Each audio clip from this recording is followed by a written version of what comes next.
Kia ora.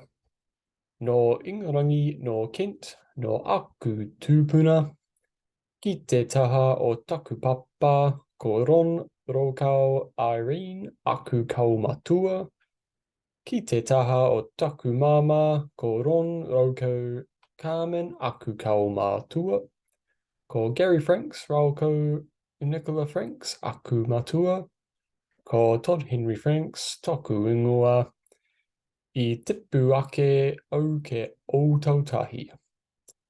Ko tēnei taku mihi ki ngā tangata whenua o te rohine ko ngai tuahuriri. Ka mihi hoke au ke ngā tohu o te rohine.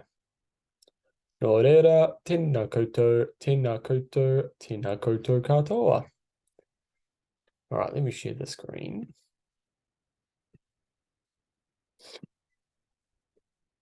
So, I would describe cultural competence as the ability to relate to, respond to, and communicate cultural intelligence, as well as the ability to engage in another culture. I would describe cultural locatedness as having an understanding of your own culture and identity, as well as an understanding of other cultures that are within your environment. These two terms interrelate because for someone to be culturally competent, they must first locate and embrace their own culture and identity. Through deepening this self-understanding, one can gain a better perspective of other cultures by analyzing what type of unique characteristics make up their identity. Once this is achieved, they can apply this process to people from different cultures with a higher level of cultural intelligence, which will help them relate to people from different cultures. This is particularly important for educators, as it is essential that kaiako to make a personal connection with their akonga. These connections are essential in creating a positive relationship with akonga and are relatable to the core values of whanaungatanga, whanaungatanga, whakamana, mana ākitanga, and pono, found in the R Code R Standards document that all registered educators are obliged to follow. The standards section of this document states that Te Tiriti o Waitangi partnership involves understanding and recognizing the unique status of tangata whenua in Aotearoa, New Zealand, which requires an understanding of cultural competence and locatedness to achieve. I would describe my own personal cultural competence and locatedness as moderate. I put this down to not having much variety or awareness in culture growing up, with both my parents being New Zealand European and admittedly having little interest, knowledge, or decent exposure to other cultures. With both my parents being New Zealand European, I felt as though I was unaware of what culture was, and when growing up, I thought that New Zealand European kids were plain and normal, while international and Māori kids had a richer history, so they had culture and I did not. Because of this mindset, my growth of identity was stunted, and I never truly analyzed or cared about my culture or identity until recently. In fact, the Treaty of Waitangi workshop in the first week of this course was a factor in opening my eyes to my own identity and the importance that that has on a person. I was unaware of the concept of cultural locatedness, and after that workshop, I feel inspired to dig into my own family history to deepen my understanding of what my identity and culture is. An example of an experience that broadened my cultural competence was my European Kontiki trip. This involved 16 different countries in around 37 days and opened my eyes to the different cultures that this planet has to offer. I think this experience has improved my cultural intelligence and ability to engage in other cultures. Having a potential connection to a student's cultural homeland would be a really strong start to building a positive relationship with that student.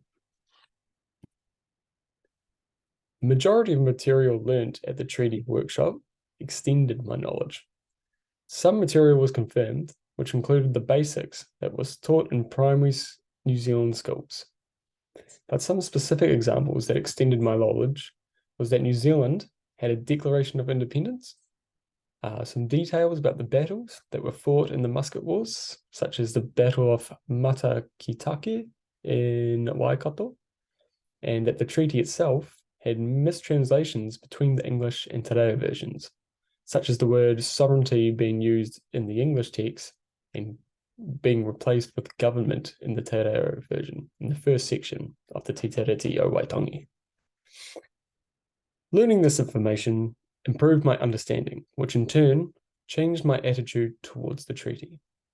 Acts including the New Zealand Settlements Act, which authorised the occupation of Māori land by European settlers, and the establishment of the Native Land Court to determine land ownership, is heavily biased towards Europeans. It was an eye-opening moment for me in the workshop.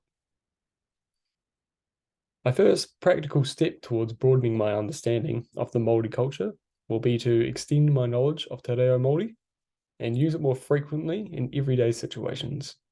By including more Māori language in my life and actively participating in the lectures and workshops, I will become more connected to the Māori culture and more confident in communicating to Māori Akonga via their native tongue, which will enable me to fulfill my obligations to the Treaty of Waitangi by establishing strong connections with Māori students when I enter the teaching profession.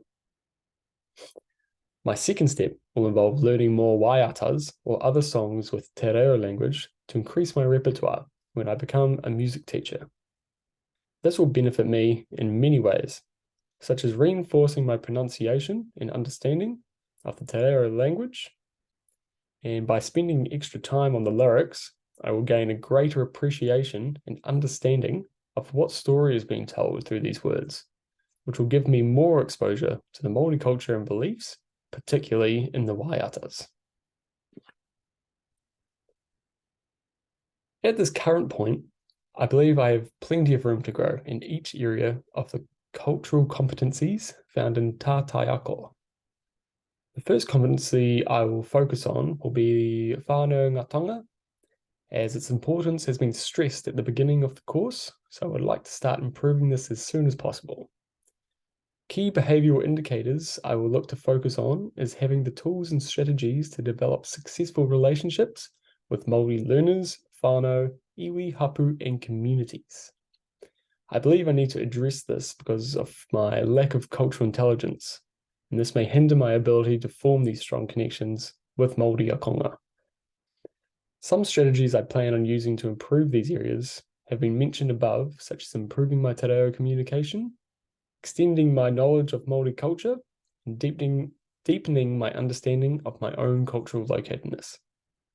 I will need to remember that the learning does not stop at the Akonga, but continues on to the whānau, the iwi, the hapu, and the Māori community. This will include welcoming these parties to the school and being present or even participating at Māori events to show my commitment to the Māori people. Ako is another competency that I think I need to strengthen. I will need to improve my pedagogy in general over the year, but I will need to remember to keep this commitment to Māori learners alongside my other developing teaching pedagogies. In order to do this, I will need to continue developing my teaching tools that are relevant to the Māori Akonga and understand that they have prior learning in these areas because of their cultural background and identity. I will need to have some humility and accept that I do not have all the answers to all the questions that the students will have. Knowing this, I will be learning from the students in some instances, especially the Akonga with Māori backgrounds, since my knowledge in this area is lacking and it is a vital part for developing cultural competence as a teacher in Aotearoa. To conclude this presentation, I'd like to reflect and acknowledge some of the key areas that I plan on strengthening throughout my teaching degree and career. Acquiring a stronger sense of cultural locatedness will help me grow my sense of identity, which will lead to me having an improved cultural competence. Forming connections with Akonga from different cultures will assist me in maintaining a standard of teaching which complies with the value of the R Code R Standard document. My commitment to Te Tiriti o Waitangi will be shown by consistently working towards growing my cultural competence through the key competencies found in Tai Ako, such as whānau ngatonga and ako. Overall, I have found the learnings leading up to in the process of this assessment quite confronting and self-reflective. I realized how much I did not understand in regards to my own culture as well as other cultures, in particular Māori. I now appreciate the importance of understanding these different cultures, and although I have a lot to learn, I feel determined to continue to grow in these areas so that the students I receive will feel respected, understood, included, and connected to when they enter my classroom. Kia ora.